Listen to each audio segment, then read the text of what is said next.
Hey there, friend. Welcome to Release Your Inner Power and Ways to Boost Your Week with Ignited Decisions. I'm your host, Shauna B., your life reinvention and empowerment coach, here to help you ditch that burnout, drop that guilt, and take back your life. If you are a busy woman juggling work, kids, and life, all the to-dos, or just stuck in some major transition like a breakup, a career change or shift, or just feeling meh, this is your space to reset and recharge you. Each week, we tackle real fears, real struggles, and real solutions. Plus, we have inspiring guests who have been there and done that, and they are sharing their stories and tools too. It's time to put yourself back on the priority list and step into your week that feels energizing and empowering. Let's do this. Welcome back to Release Your Inner Power and Boost Your Week with Ignited Decisions. I am so excited to have this guest with you today and share her journey and what she has to bring to the world. Welcome, Bambi, to the show. Well, thank you so much for having me. And, we've had to go a little bit of rescheduling over again and stuff, but we finally made it. So I'm excited. We are here. We are here. Well, introduce yourself to the listeners and tell us a little bit about who Bambi Lynn is. Sure. Well, I first am a mother of 6 adult children. They are all married, have their own lives, and I have 13 grandchildren. One of my grandchildren, Isaac, is in the arms of Jesus and has died hours after he was born. So that's our Isaac. That's our sacrifice kind of thing in a way. I am an author. I became an author in my 50s. So I am a 3-time author. I published 2 and one's coming out in June. I'm a blogger and I'm a storyteller. I use my life, to tell the stories and how you can go from healing, to how you can go from trauma to healing and how you can go from messy to a message. So that's my niche. I also am a prayer life coach, being able to lead people to other directions, not telling them what to do, but leading them into directions that they can find their purpose and find that their trauma is not a death sentence. Their trauma is a first aid kit to continue on and to also take their trauma and to help other people. So that's my journey. That's my overall who I am. And my real name is Bambi. So some people ask that, and it is Bambi. I love that. I love how you said the messy into a message. That's so powerful. So many people, you can get stuck in what I call a trench of this is happening to me. This is awful. They get stuck in the what is happening, but then really kind of stepping back and looking at that and turning this messiness into a message is super powerful and important for others. And not many people, the sad part about that is that a lot of people love their trauma. And they get stuck in their trauma. They get stuck because that becomes their identity. And I want to lead people to understand that there is life after trauma, that you don't have to be stuck in the trauma, and that other people want to hear your journey. They don't always want to hear your trauma. And you can notice that when you walk into a room. I know for many years when I walked into the room that I still carried the bag of trauma, as a backpack.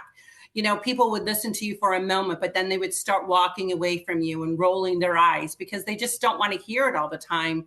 And we think that there's comfort in our trauma. We think there's comfort in being stuck in a ditch, when the true comfort is allowing, I had been burned, in my early 20s. I had a pressure canner blow up on me. So I spent 17 days in a burn unit. And when you're in a burn unit, they lay you on a table twice a day. They tie your hands and your feet, jack you up with morphine, and start scrubbing the residue and the dead skin off of you so that new skin can be produced. Or they take skin off of off of the donor and put it on you. So many people don't want to be laying on that table because it hurts, because it's painful, because it's getting rid of something that it's getting rid of the residue of things that you can relate to, because a lot of times people that are caught up in their trauma, they can only relate to their trauma. They can't relate to healing.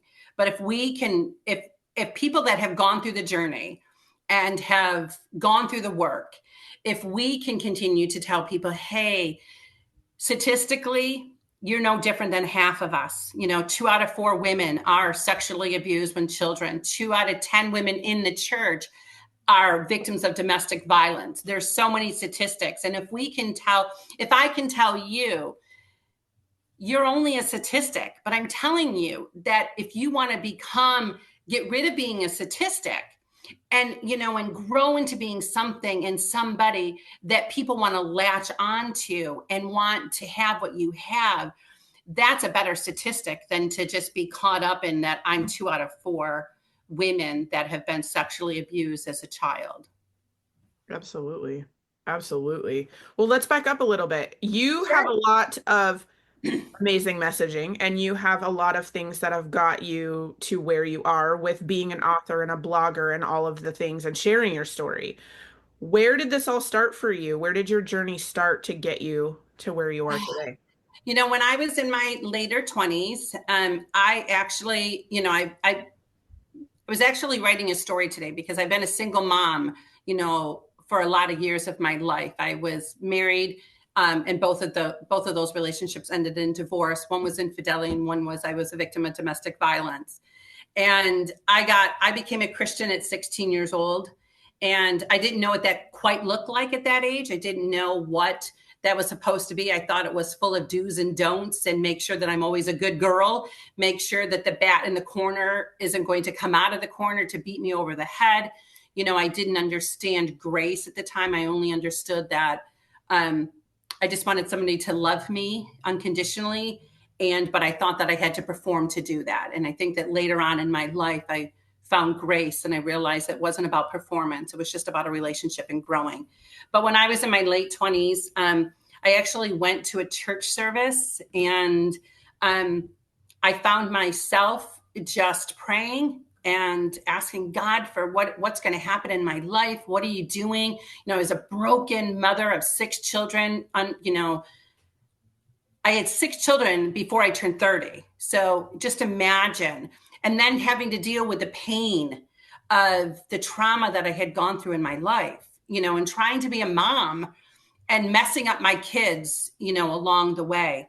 But I had a dream that I was asked to speak on this platform, and I walked out into the stage, and there were all these people out in the audience, and they were all smelly. They would look homeless. Their clothing looked really bad and tarnished, and there was a stench in the air.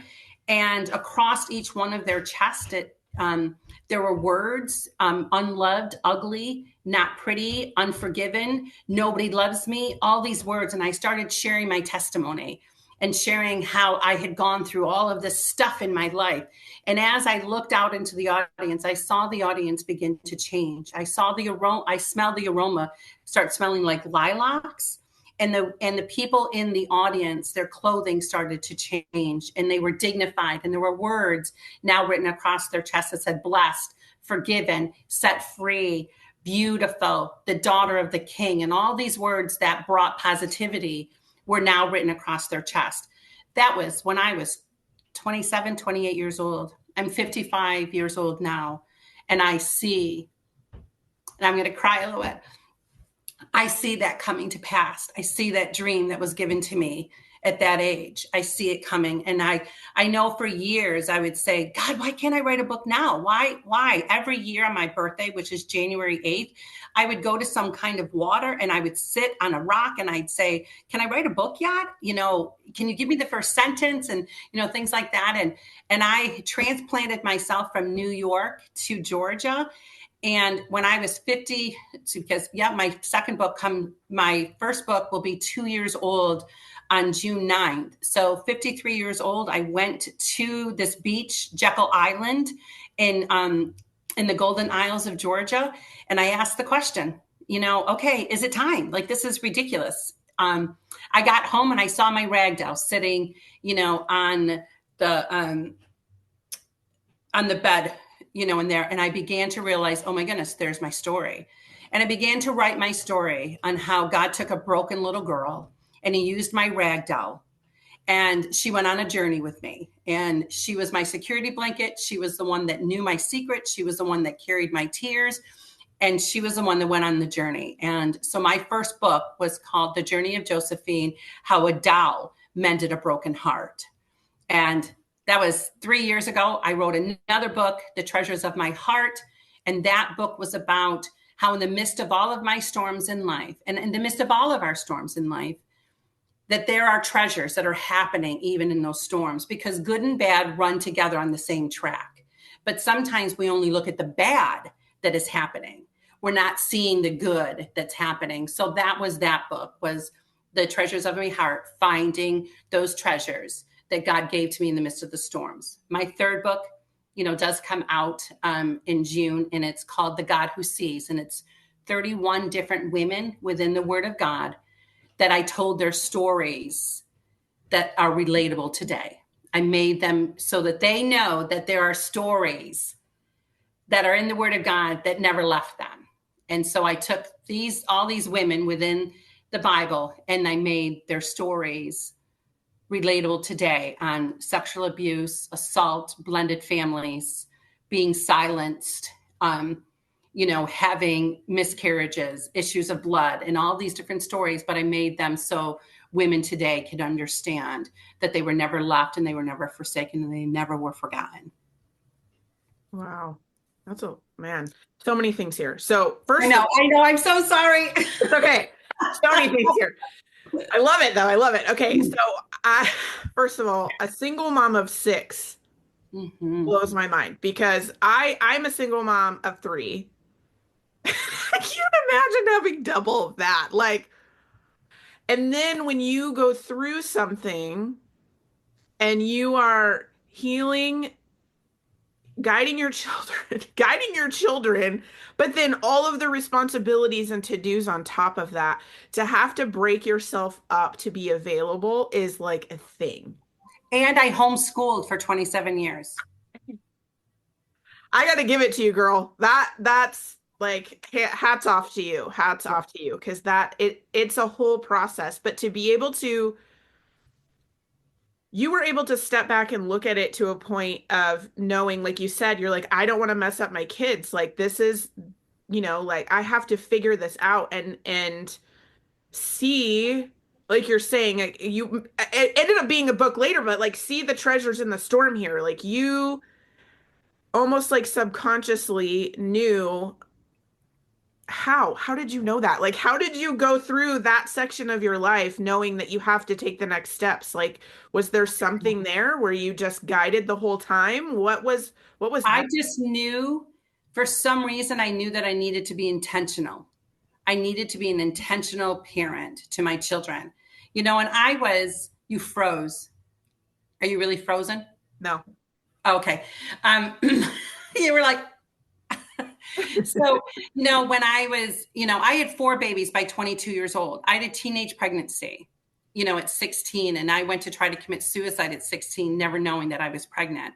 So I had 4 babies before 22 years of age, broken woman. But I wanted so desperately when my children walked into a room, I wanted them so desperately to know that they were loved and they were cherished. I wish I could say that I did it perfectly. I wish that I could say that, out of all 6 of my children, all of them look at me as a hero. But I do have 2 children that look at me as still as a villain, in their lives, that there was some brokenness because, they had a broken mom, trying to figure it out. And in the midst of all of that, we make mistakes and we make really hard mistakes that are going to cost our children. But one thing that you continue to learn as a mom, and as a single mom especially, is that we do, and I don't like the idea that we always say we did the best we could. We did what we knew. Mm-hmm. It may not have been the best we could, but we did what we knew. And sometimes we made bad decisions. Sometimes, and we have to be accountable for those bad decisions. And I think that sometimes when we as moms say, but I did the best I could, but some of our children don't say that we did. So we have to be accountable to that and be okay. It took me a lot of years to be okay that some of my children thought that I destroyed their lives. Because I'm thinking, I did the best I could. I raised all of you. I did this, and I did this. But in the midst of all of that, some of their lives fell through the cracks. Just recently, I have my daughter one of my daughters said, contacted me and she goes, Mom, I found a list. She goes, I must have been a list taker. I found a list of all of these things, 15 things that I didn't like about you when I was 14 years old and 50, and all these people in my life. And she had all these lists. And I said, well, what was some of the things that are on your list? And she said, well, I guess I wrote that I never felt that I was heard. And I'm like, oh, Ashley, I wasn't going to say her name, but I'm like, I understand that. I said, you probably weren't heard. And she said, no, because you were going through a lot of things. And she said, and you were a victim of domestic violence. And at the time when I'm 13 years old, I don't understand. I'm just saying, Mom, get out of this, get out of this, get out of this. But I knew that I had to intentionally get out of something that I couldn't just leave. But in the midst of all of that, my children paid the consequences. I have identical twin boys. And sometimes because they're identical twin boys, they stuck with each other. And it was always supposed to be that, the greatest love that a mother would have would be her son, which is true unless you have identical twin boys, because that is their greatest love, is those two. They talk more than they talk to me. And that was something hard. And I want to encourage, I don't know if this is what the podcast is about, but I just want to encourage moms, hang in there. Life is about seasons. It's about chapters. And that season of your child not loving you and not liking you and pounding their fist at you and stuff like that, that season ends. And then a new season begins. And just know you don't have to live that moment again. And as a mom, our hearts are going to be broken over and over and over again. But the greatest thing is that our children only have to say one kind word to us and our heart is put back together again. That's motherhood. And there isn't going to be a single time in your life that it's not going to be like that. 1 minute it's going to be full of love. The next minute it's going to be broken and all thrown it down on the ground. And know that you're not alone in that. And know that just because people show you one thing on Facebook and on social media. I tell people all the time, when you're taking a family picture, and if all of us mothers were honest, 10 minutes before that family picture, we're threatening our children. We're telling them, I dare you to eat that piece of chocolate. If you don't smile for my picture, this is the only picture that I'm asking you to give. If we would be that parent 10 minutes prior to that picture, we would realize the heartache that mother was going through just to get that picture. So don't look at that picture and go, they're so great. Look how awesome they look. Look at that picture in the way that the parent spent 10 minutes prior trying to find the clean socks because your son decided to put on dirty socks. Had to change the shirt because your son decided to, disobey you and eat the chocolate, and now it's all down his shirt. Know that it's all a facade.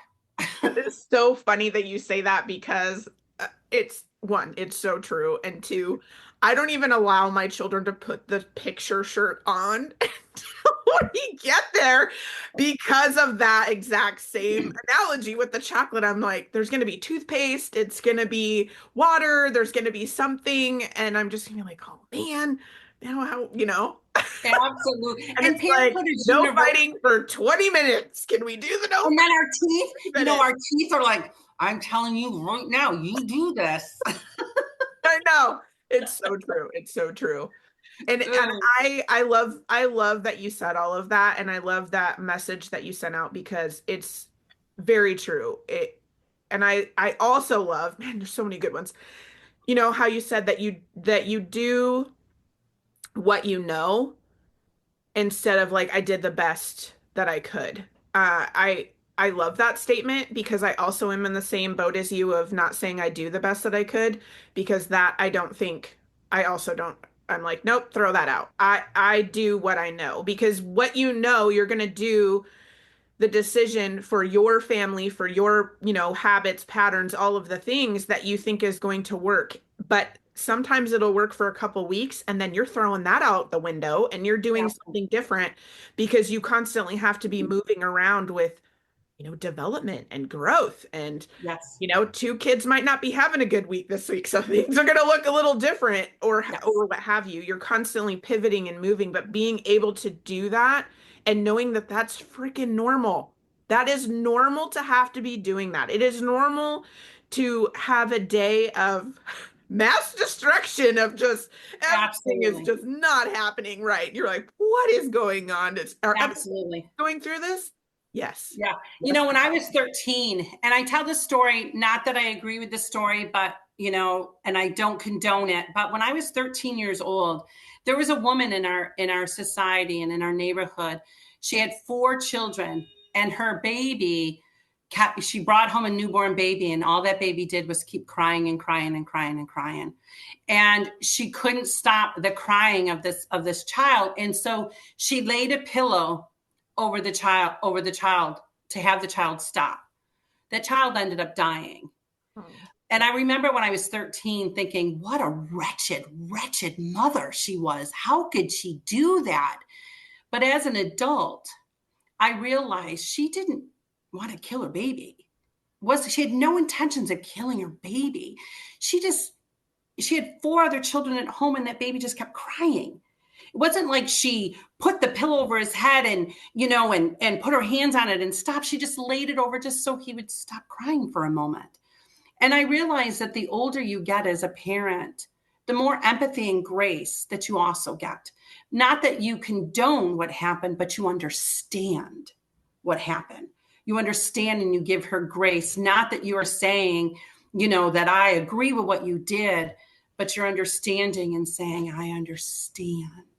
I've been there. I've been in those moments. I had 4 babies under 5 years old, and then I had identical twins. Yeah.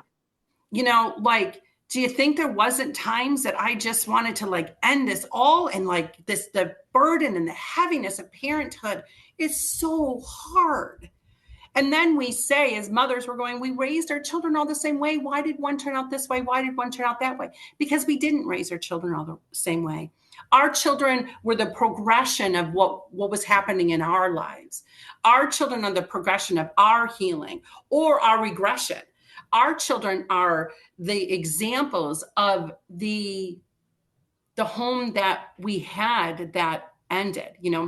Some of the hurts and the pains I may not have done, but my children saw domestic violence. They saw yelling. And do I expect them, and I say, but I raised them all the same way, but that affected each one of them differently.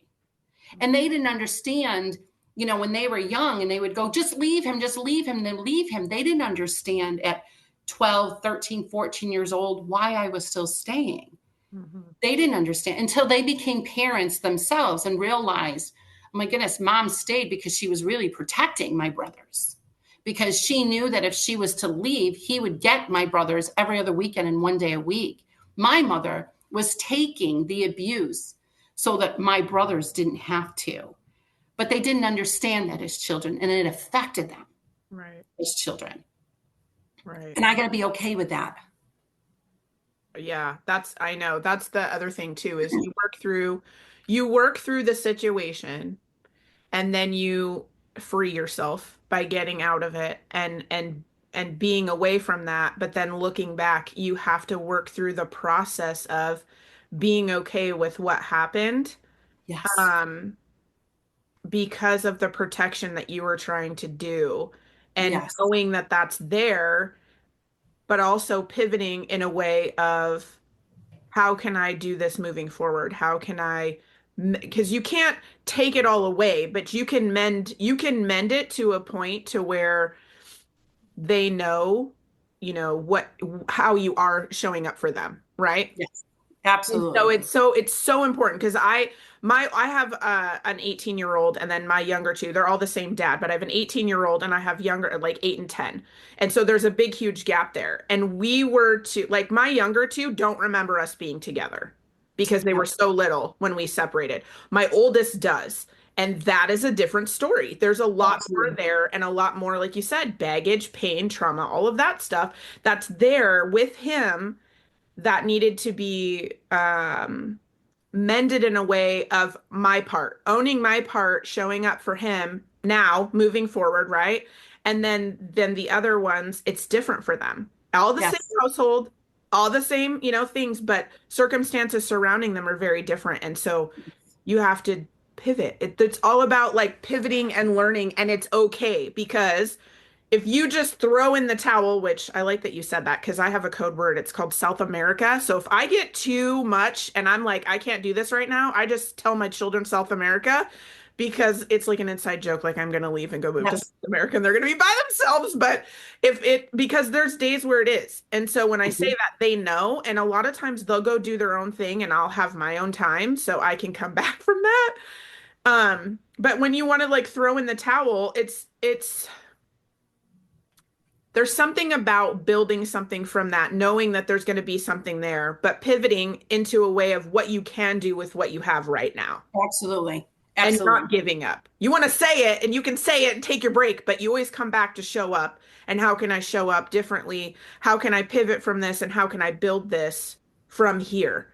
Absolutely. There's never, it's gone forever and done with. And I just wish my heart's desire, and even being on podcast and having this even as a topic, my desire is for people and for women to understand that your emotions and what you're thinking about and what you're doing is okay. And let's talk about it.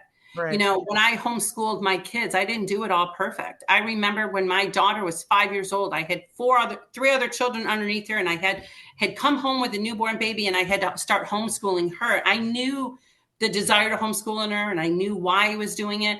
But I remember one time counting nickels so she could learn how to count by fives. One day she knew how to do it, the next day she didn't. So as a 22-year-old mom, frustrated and everything, I yanked her hair and said, you knew how to do this yesterday. How do you not know how to do it today? And the frustration, the problem is that nobody wants to admit that frustration because we're going to be judged, because people are going to go, oh, she pulled her hair. I wonder what else she did. Oh, I wonder what else she's hiding from me and whatever. Let's really talk about Right. parenting is hard. It's amazing. And there are moments that it sucks. Yeah. And let's just have the conversation and allow women to be able to have those conversations. But we walk around hiding from our pain. We walk around hiding our secrets. And then what happens is those secrets start getting worse and worse and worse because we're not allowed to talk about it. We're not allowed to talk about the fact that I'm not perfect. And each one of my children were raised in the same environment, but different ways. And they accepted there's 6 different perspectives. There's 6 different personalities. There's 6 different stories. We may have the same, at Thanksgiving, we may be talking about something that happened, but there's 6 different people that tell the 6 different stories. And then there's yours, and you're sitting back going, whoa, I didn't even look at it that way. I didn't think that's what happened. Or some of the stories that your children talk about that you don't remember because it didn't affect you. It affected your child. Yeah. And if we can just be open and have these conversations, that even though when we have this baby that is handed to us and we want the best for them, we're not always going to be the best. And we're not always going to make the best decisions. And, when you were talking about even being a single mom, I think about it even now as all my children are adults. And I think about, people just think about when they're going to get divorced or separation or whatever, they just want to get rid of the moment, but they don't understand that you're also creating other moments. Mm-hmm. You're also creating other things. And I continue, not that I don't condone or bless or whatever divorce, but I want mothers, when they ask me, what do you think? I also sit there and tell them I'm going to be your friend no matter what decision you make. I'm going to ride or die with you. If you choose to stay, then I'm going to be there for you to stay. If you choose to go, then I'm going to be there. But I want you to also think, because I'm so farther along in things, I want you to understand that you're fighting for your children right now, but there may be a time that you say that you dedicated everything to your children to protect your children. But when they get older, they may secretly contact their other parent and they may not tell you. And when you find out, you're going to be hurt, but they're trying to find their identity. You have to understand that when you have when your children get married, there may be another woman that's in the pictures and you're not. Mm-hmm. You have to remember that when your children are going to give birth to your first grandchild, It's going to be split with you and somebody else. And somebody else is going to try to tell you how things are going to be run when you're the matriarch of the family. They are not. And all these other things that people need to think about that you're going to have to go through.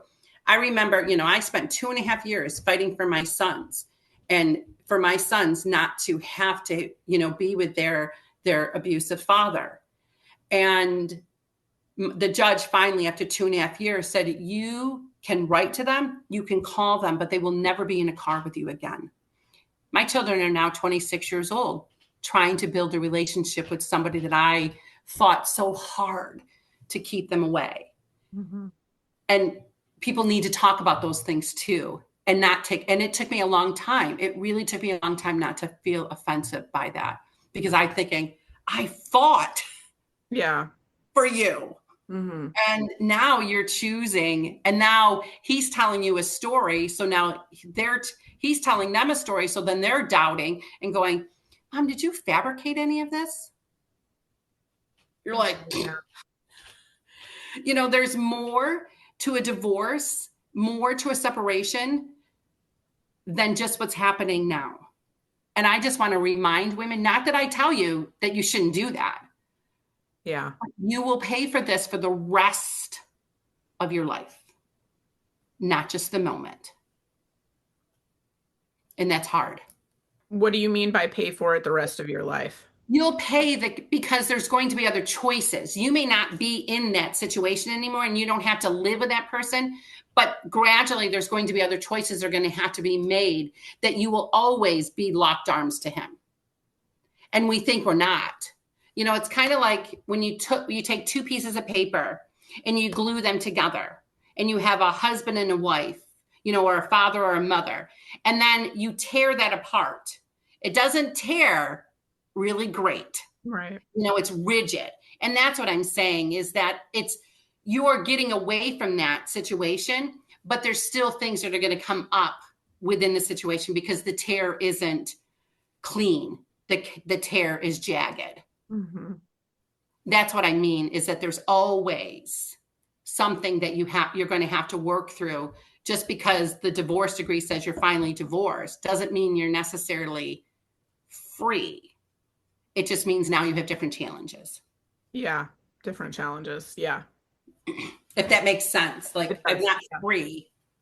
Now we have to figure out that I don't want to see the exes. So now my children now have to figure out how we're going to still be able to be in lives and celebrate things and stuff like that. And for my children to even come back to me and say, it's really sad that I'll never get a picture of my mom and dad together again. Mm-hmm. That's their reactions. And that's sometimes really sad. Yeah. I like how you said that when you were sitting at the table, and your story and their story, like having all of the stories come together, and kind of a moment of like, oh, from different perspectives of kind of the same situation, because that's a thing. And going back to like being open to conversations and being open to talking about feelings and what you're going through, and to be able to have people to share that with, instead of getting caught up with the thoughts of being judged and comparison and all of that stuff. It's Wow. That's a whole thing too. But I remember going through it, and my even now, but in going through it afterwards and processing everything, like the aftermath of everything, of these new challenges and choices moving forward, and having those conversations with my children, even at the age of 8 and 10. I still let them talk about what they want to say, and get it all out, and so I can understand the perspective moving forward, because I don't feel like I can make the best decision for them without knowing what they're thinking. Absolutely. If I don't know what they see, hear, feel, all of that, and I only know mine is different. My world's way bigger than theirs. And Absolutely. if I don't take that into account of making the best that like the best decision for all of us, like maybe it's just with me and one of my kids, but and it's going to be different for like my older one versus my younger one, right? But having those conversations, and sometimes those conversations are really hard, but when you have them and you have them over and over again, when things do get hard for them, they will they you have built a bond that they will come to you and talk to you about things. Absolutely. They will be there to like if they have something or something is, difficult. If they know that they can talk to you about the hard things, they will continue to talk about the hard things. At least that's been in my experience. Even things I don't Absolutely. even want to talk about. I'm like, oh my God, I don't want to talk about this. Can we not talk about this? But I'm like, okay, be quiet, mom. Just listen. And you're just like, Absolutely. And it's a process. It's a process. It's a journey. It doesn't all happen all at once. I think about, I every morning I go outside. A year ago, my daughter bought me a lemon tree. And I have had to repot that lemon tree 3 times, but now the lemon tree finally has little buds on them. So every single day, I'm thinking, I'm going to go outside and I'm going to watch these buds turn into lemons. yeah. And I'm sitting out there going, dang it, they're not turning into lemons yet, but they will, because it's a process. It's not everything's going to happen all in one. And that is the same thing with parenting. That's the same thing with healing. You're going to have to repot yourself, over and over again because you're going to get too big for that one pot that you're in. And that fruit is going to grow, but it may take a while, but you're still going to get the fruit. But just understand the process, understand that it is a process, understand that it's okay that you're not here yet. Well, because you're not ready to be replanted. You're not ready, for that fruit to come, but it will. And that's the same thing in healing. That's the same thing in parenting. That's the same thing in our own lives. I was thinking at 27 years old, God was going to finally have me on stage and on a platform, and I was going to be able to tell people, how to heal and how to turn their messy into their message, and knowing that their trauma is not their death sentence, but it's a first aid kit.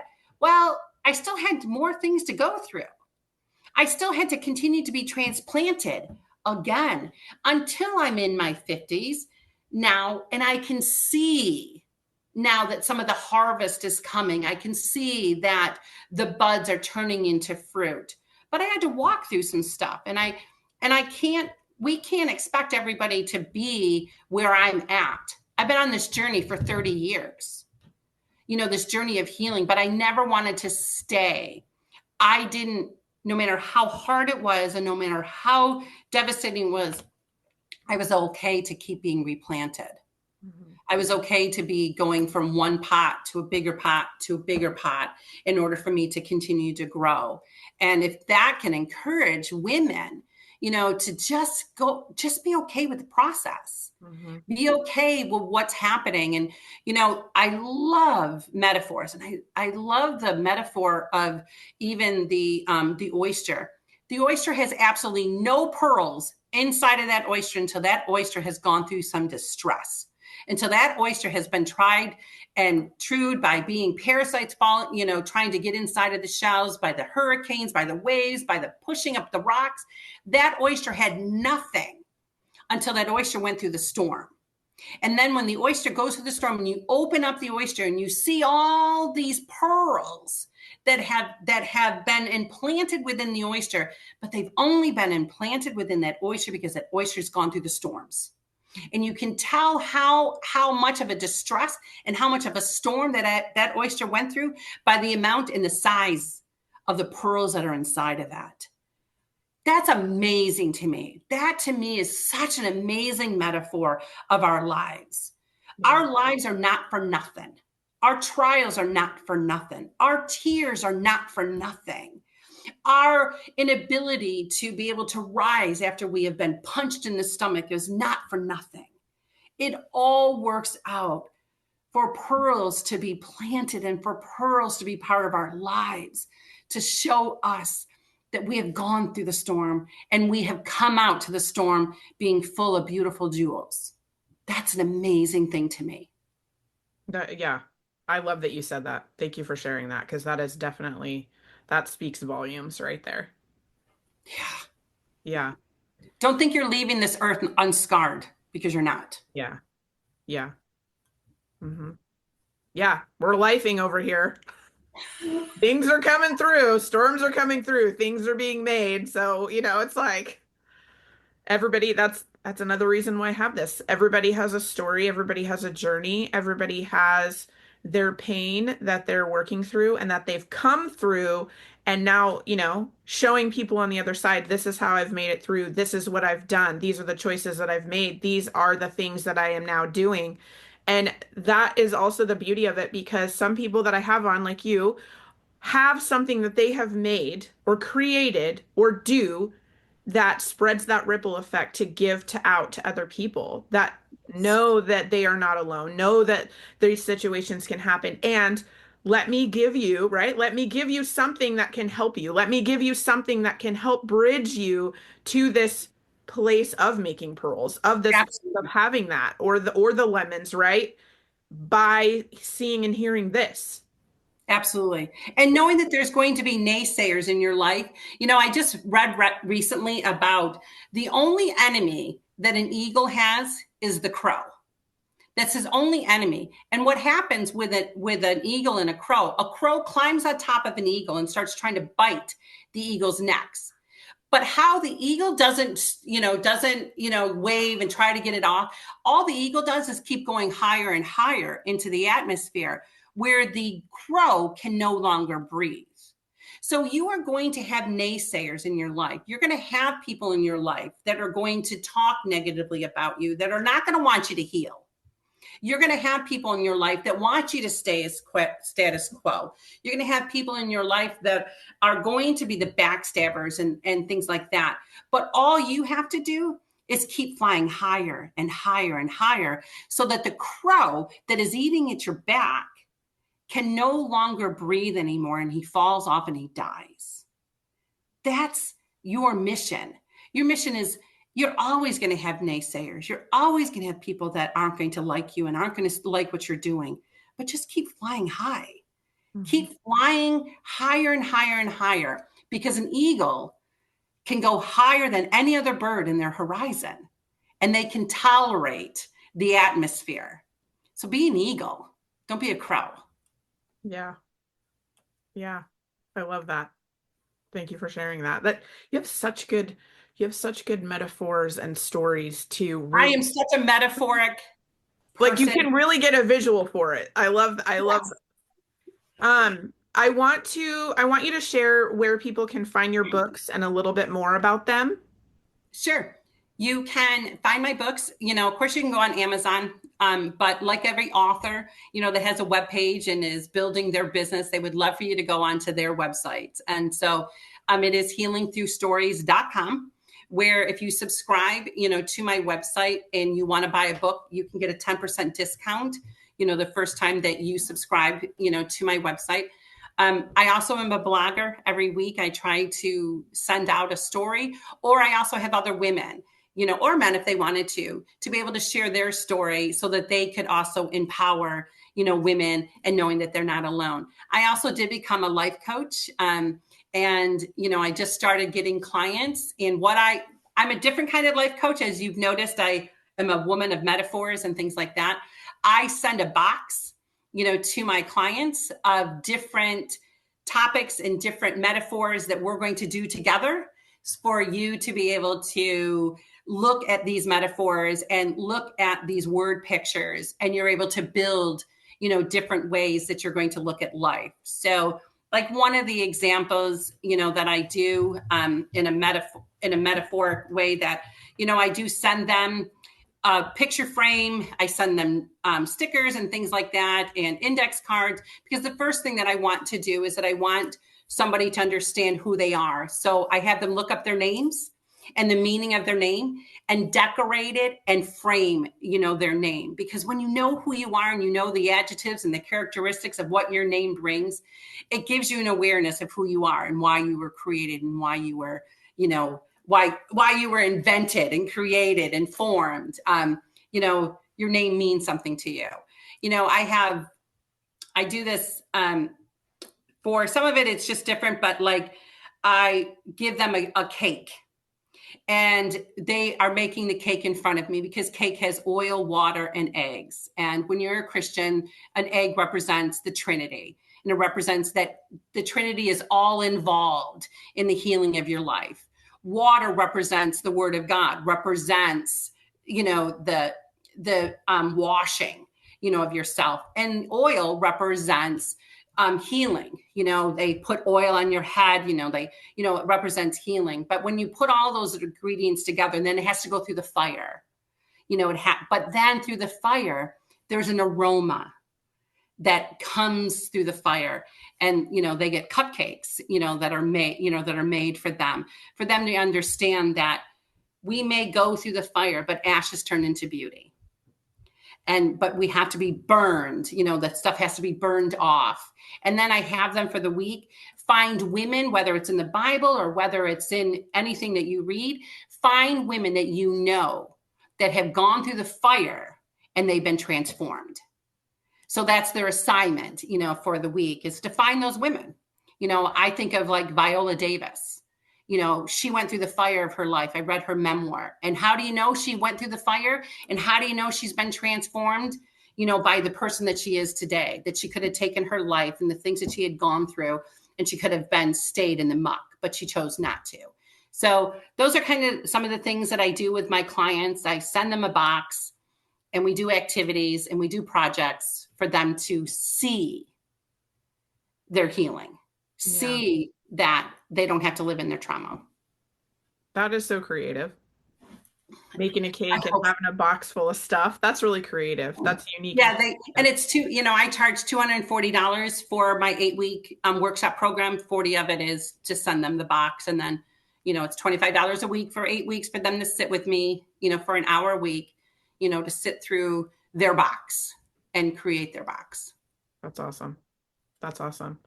Well, thank you so much. And all of the links too will be in the show notes on where to get her book, on how to reach Bambi, so everybody can do a quick click to find her. And if this episode has spoken to you or you want to share your story, you can reach out to both Bambi Lynn or I and let us know how this episode touched you. And I have one last question first before we end. Everybody has their own unique story, journey, and who we are, our uniqueness. And I always like to ask people what their superpower is. My superpower is vulnerability. There's not many people that can be as vulnerable as I have been. And I choose to be vulnerable so other people can be brave and have courage enough to be vulnerable themselves. So I've always been an open book. And I am so happy that, in fact, I do have a superhero cape that a friend of mine gave to me that I wear when I do events, because I am my own superhero and so are you. When you survived your own story and you can tell your story because you have survived it, you become your own superhero and you become vulnerable enough to be able to share your stories with others. I love that. I love that. Thank you so much for being on the show and sharing all of these gems with us today. I really appreciate you being here.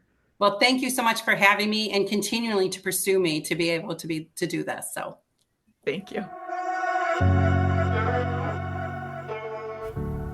Thank you for listening to today's episode. I hope you enjoyed the conversation, learned something new, or got some gems to take away that will boost your week. I release a new episode each week, so make sure to click that follow button to not miss what is coming next. If you love the show or want to share a story, send me a quick message. I love hearing from listeners. If you know someone who needs this episode in their life, go ahead and share it with them. I'm sure they would love you for it. If you are looking to connect more, check out the show notes for all the social links, my website. I would love to hear how this episode helped you and what you loved about it. If there's a topic you want to hear about, send that too. All right, ladies, now is the time to release your inner power.